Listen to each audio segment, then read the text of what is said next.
यहाँ राम मंदिर पर गदर पार्ट 2 शुरू हो गया है। दरअसल कांग्रेस के नवनियुक्त प्रदेश अध्यक्ष ने ये बात कही है कि तेजी से राम मंदिर का निर्माण इसलिए हो रहा है क्योंकि चुनाव सर पर है, चुनाव 2024 में है और इसलिए तेजी से राम मंदिर का निर्माण कार्य हो रहा है। दरअसल 22 जनवरी 2024 को भव्य और दिव्य राम मंदिर में रामलला विराजमान होंगे और इस पर सियासत अब शुरू हो गई है।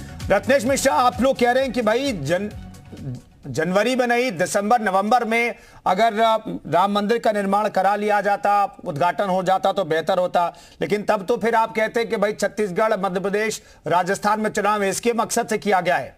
तो भाई चुनाव तो कब नहीं होता है देश में, चुनाव तो हर 2-3 महीने के बाद होता ही रहता है। तो आप लोग तो ये आरोप हमेशा लगा सकते थे।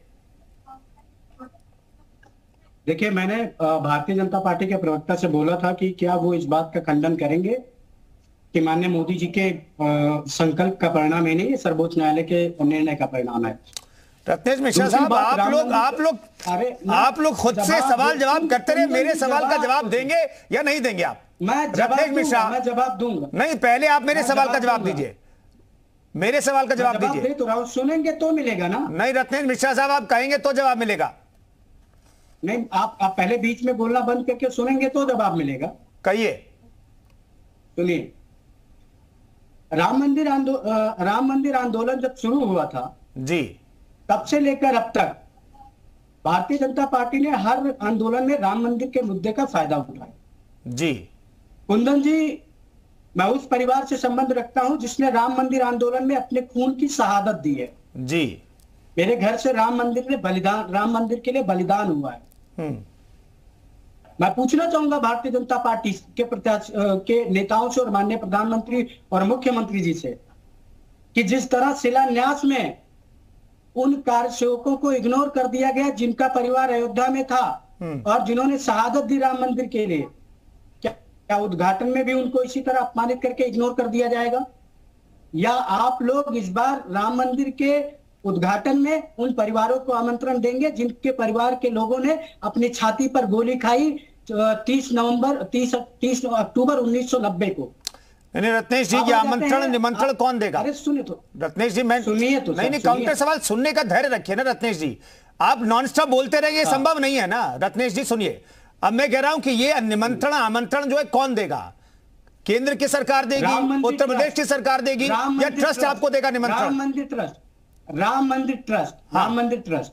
दूसरा मुद्दा अभी हमारे भारतीय जनता पार्टी के मित्र ने कहा कि मंदिर का निर्माण तो ट्रस्ट करा रहा है। जी, ट्रस्ट के महासचिव चंपत राय जी हैं, उनका भारतीय जनता पार्टी के पेरेंटल ऑर्गेनाइजेशन आरएसएस से क्या संबंध है, किसी से छुपा नहीं है। जी बिल्कुल। ट्रस्ट के सचिव अनिल मिश्रा जी हैं, प्रचारक रहे हैं आरएसएस के, उनका भारतीय जनता पार्टी में अच्छा खासा रसूख है, किसी से छुपा नहीं है। अगर आपको यह कहना था तो आपने फिर जो राम मंदिर कमेटी के लिए जो आपने ट्रस्ट बनाया उसमें आपने कितने विपक्षी दलों को लोगों को स्थान दिया? आपने कितने न्यूट्रल लोगों को उसमें स्थान दिया? एक को भी नहीं दिया। और आप जब कहते हैं कि भगवान राम सबके हैं, तो मैं पूछना चाहूंगा कि राम मंदिर ट्रस्ट में कितने ओबीसी समाज के लोग हैं और कितने दलित समाज के लोग हैं? एक भी व्यक्ति को आपने वहां पर सदस्य नहीं बनाया। तो क्या दलितों के और पिछड़ों के राम नहीं है? आपने उनको राम मंदिर के ट्रस्ट में क्यों नहीं रखा? श्रीवास्तव साहब जवाब दीजिए। श्रीवास्तव साहब, अब वहां पर भी आरक्षण लागू करना था, ट्रस्ट में भी आपको, आप लोगों ने नहीं किया। मिश्रा जी को पहली बात तो मैं ये कह रहा हूं कि ये कह रहे थे कि भारतीय जनता पार्टी हमेशा इसका लाभ लेती रही। मैं ये कह रहा हूं कि क्या कांग्रेस को किसी ने रोका था लाभ लेने से, या अन्य पार्टियों को राम मंदिर निर्माण या उसके आंदोलन में भाग लेने से किसी ने रोका था? आखिर आपने क्यों नहीं लाभ लिया? पहली बात। दूसरी बात, ट्रस्ट में दलित समाज से भी लोग हैं। अब ये तो मैंने उस दृष्टि से नहीं देखा कि ओबीसी का क्या है और कितने सपर्ण है क्या है, लेकिन इस तरह के प्रश्न खड़े करने से कांग्रेस पार्टी का कोई भला नहीं होने वाला। यह राष्ट्रीय अस्मिता का सवाल है, यह भारतीय संस्कृति की अस्मिता का सवाल है, यह हम सब का सवाल है, हम सब के लिए गौरव की बात। ये कोई भारतीय जनता पार्टी या भारतीय जनता पार्टी कार्यकर्ता नेता प्रवक्ता के लिए नहीं, भारत के जन जन के लिए उनकी अस्मिता, उनके गौरव का सवाल। तो मिश्रा जी, आपकी पार्टी या आप अगर अपने को वंचित मानते हैं तो ये आपके अपने कारण है। आपने क्यों नहीं उसमें उसका लाभ लिया? किसी ने नहीं रोका था, न देश की जनता ने रोका था, न राम जी ने रोका था, न किसी पार्टी ने रोका था। ठीक है। जो लोग भगवान राम के प्रति सच्ची आस्था रखते हैं वो सब उसमें शामिल थे, अब भी शामिल होते। और आप तो विरोध कर करके आपकी पार्टी ने तो भगवान राम को काल्पनिक तक एफिडेविट तक दे दिया कोर्ट में कि काल्पनिक है। तो जब आप लगातार अपने आप प्रचार कर रहे हैं कोर्ट से लेके हर जगह कि आप अपने को एक वोट की राजनीति के चलते आप स्वतः अपने को राम का विरोधी या राम के प्रति जो कार्य हो रहा है उसका विरोधी, इसका तो आप स्वतः को प्रमाण दे रहे हैं, दूसरा कोई नहीं दे रहा। ठीक है। तो समाज दे रहा।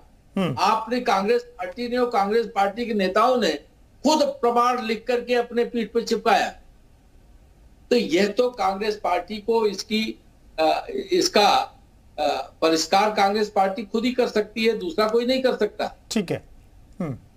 आशीष चतुर्वेदी जी, आप लोगों को आखिर इतना डर क्यों है कि पूरा श्रेय जो है बीजेपी ले जाएगी और चुनाव से 1 या 2 महीने या 3 महीने पहले अगर राम मंदिर का उद्घाटन होगा तो इसका फायदा बीजेपी को मिल जाएगा? आखिर विपक्ष क्यों डरा हुआ है राम मंदिर के मसले पर? देखिए, बात डरे होने की नहीं है। बात है कि आप जो मूल समस्याएं हैं प्रदेश की, कहीं ना कहीं जो धार्मिक आस्थाओं के विषय होते हैं वो कहीं ना कहीं अहम मौके पे जो होता है, लोगों को जो ध्यान है वो उनसे हटा करके ऐसी चीजों पे लाया जाता है। अभी जैसे हाल ही में इसी 15 अगस्त को मैं देख रहा था, जो उत्तर प्रदेश के उप मुख्यमंत्री हैं वो उल्टा झंडा फहरा रहे थे। देश के झंडे का इतना बड़ा अपमान किया, एक उप मुख्यमंत्री उल्टा झंडा फहरा रहा है। मतलब बहुत ही मुझे दुख हुआ, वाकई में दुख हुआ ऐसा देख करके कि एक उप मुख्यमंत्री जो है और उल्टा झंडा फहरा रहा है। इस तरीके की जो चीजें होती हैं, अभी एक और सीएजी की रिपोर्ट देखी कि जो आपका ये द्वारका एक्सप्रेस वे बन रहा है उसमें 1 किलोमीटर की कीमत 250 करोड़ रुपए है सड़क की। कैसे बना रहे हैं कि 1 किलोमीटर में 250 करोड़ रुपए लग रहे हैं? पूरी जो बनेगी कितने किलोमीटर की कहाँ कीमत चली जाएगी? तो कहीं ना कहीं ऐसे जो विषय होते हैं वो धार्मिक जो मुद्दे जो अहम मौके पे उठाए जाते हैं उससे कहीं ना कहीं प्रभाव पड़ता है। लेकिन कोई मैंने कहा कि क्या अब जो राम मंदिर ट्रस्ट है क्या वो केवल भारतीय जनता पार्टी के नेताओं को ही आमंत्रित करेगा? क्या केवल जो ट्रस्ट है उसमें जो अन्य विपक्षी दल है उनके सदस्यों को आमंत्रित नहीं करना चाहिए? ट्रस्ट में करना चाहिए, उद्घाटन में करना चाहिए, सुनिश्चित करना चाहिए। तो पूछना चाहूंगा अपने भारतीय जनता पार्टी के साथी से कि वो क्या हमें बाकी जो दल हैं उनको भी आमंत्रित करेंगे या जो ट्रस्ट है वो आमंत्रित करेगा? मेरा तो मानना है कि सबको करना चाहिए। नहीं आशीष जी, मुझे लगता है कि आप लोगों को सरकार से और विपक्ष पर, सत्ता पक्ष पर आरोप लगाने से बेहतर है कि आप लोगों को ट्रस्ट का दरवाजा खटखटाना चाहिए और ट्रस्ट को कहना चाहिए कि भाई 22 जनवरी को जो उद्घाटन होगा राम मंदिर में रामलला विराजमान होंगे, उसमें आप हमें बुलाइएगा नहीं बुलाइएगा और बुला दीजिए। देखिए कुंदन जी मैं एक बात का जवाब आशीष जी मैं आता हूं रत्नेश जी, थोड़ा धैर्य रखिए। वैलिड पॉइंट है, हम वहां भी ये मांग रखेंगे बिल्कुल। लेकिन कहीं ना कहीं सरकार जो होती है उसके जितने भी ट्रस्ट हैं कहीं ना कहीं उसी के अधीन हो जाते हैं, उसी के डायरेक्शन पर गवर्नेंस उसमें रहती है। कहीं ना कहीं ऐसा नहीं है कि ट्रस्ट बिल्कुल ही इंडिपेंडेंट हो जाता है, वो बिल्कुल अपनी मनमानी से हर कुछ कर सकता है, ऐसा नहीं होता है। कोई भी ट्रस्ट हो, कोई भी एनजीओ, सरकार का दखल हर जगह रहता ही है, प्रदेश की सरकार हो, केंद्र की सरकार हो। तो कहीं ना कहीं वो ये सुनिश्चित जरूर कर सकती है कि कौन आएगा, किसको आमंत्रित करना है, किसको नहीं करना है। तो कहीं ना कहीं उनके पाले में ये चीज रहती है।